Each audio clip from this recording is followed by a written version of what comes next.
Yeah, absolutely. Wolfgang was not your original name. No, it wasn't. No, and you're going to tell us the story and show us the tattoo while you're telling us the story. Okay. That might look a little bit aggressive. Well, I kind of got various stories that go with it, but one I didn't mention earlier to you is that I've always been a big David Bowie fan, and he's somebody who changed his name, and he invented a persona for him, and that became who he was. And Bob Dylan said, sometimes you're born with the wrong name, the wrong parents, it happens. And he said, this is the land of the free. You can curate yourself any way you want to. And I was really inspired by this. Yeah. And at the time I was wanting to be a musician, and I had a friend who was very successful in the music industry. He said, and I said, trouble is I'm too old. And he said, I don't think you are too old for, you can do anything. And not me, but anyone can, particularly blues and folk music, which I'd been interested in. He said, but I think you should do it under like a band name. And I said, I really wanted to do it as me. I thought, Chris Wild is my name. It's quite a cool name. He said, yeah, it's a nice name. He said, but it's just some guy, With a band, it's got a real vibe and a feel to it, And I thought, okay, that is probably true. And as I was walking away from seeing him, I thought, I guess I could always just change my name so it sounded like a band name, And it was one of those things I thought, as soon as I thought it, I thought, oh yeah, okay, now I'm going to have to do that, because that's just so absurd and ridiculous. So I drew up a spreadsheet, and I wanted a name. Basically, I wanted to kind of create a persona for myself that was more authentic to me. And on my spreadsheet, I love the spreadsheet. It sounds like a spreadsheet that said girlfriend had about how to choose a boyfriend. Right. Which apparently I scored highly on, right. But for a while at least.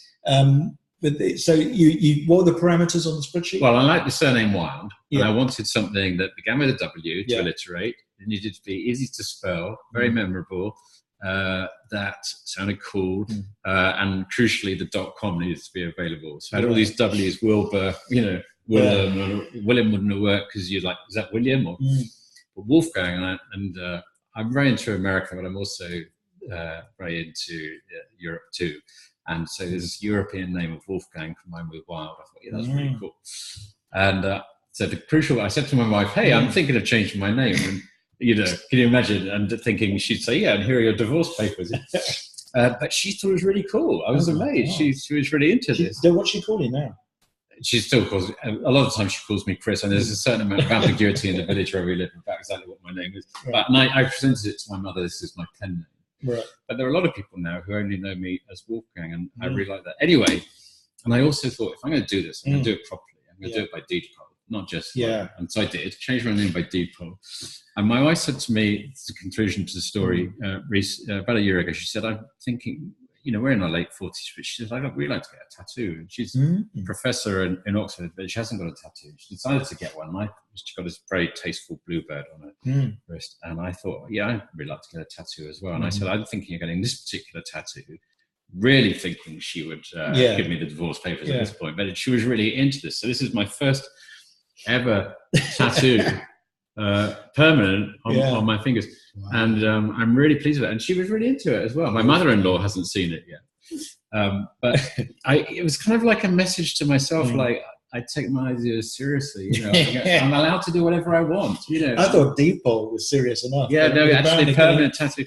And, at least it means that when I'm in Starbucks and they say, what's your name? I say Wolfgang, and they say, pardon.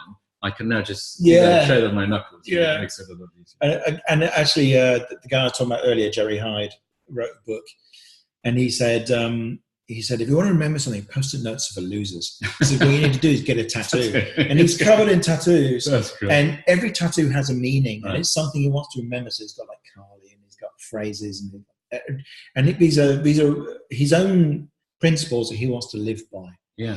I mean, coming back to your thing about landmark, life is a wide open space. See, I should get this. So maybe I should get this tattooed on me. What if everything goes? There are no rules. If you whatever you want to do, you're allowed to.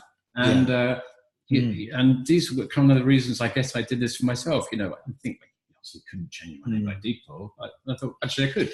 I couldn't get my name tattooed on my knuckles, and I thought actually I just could.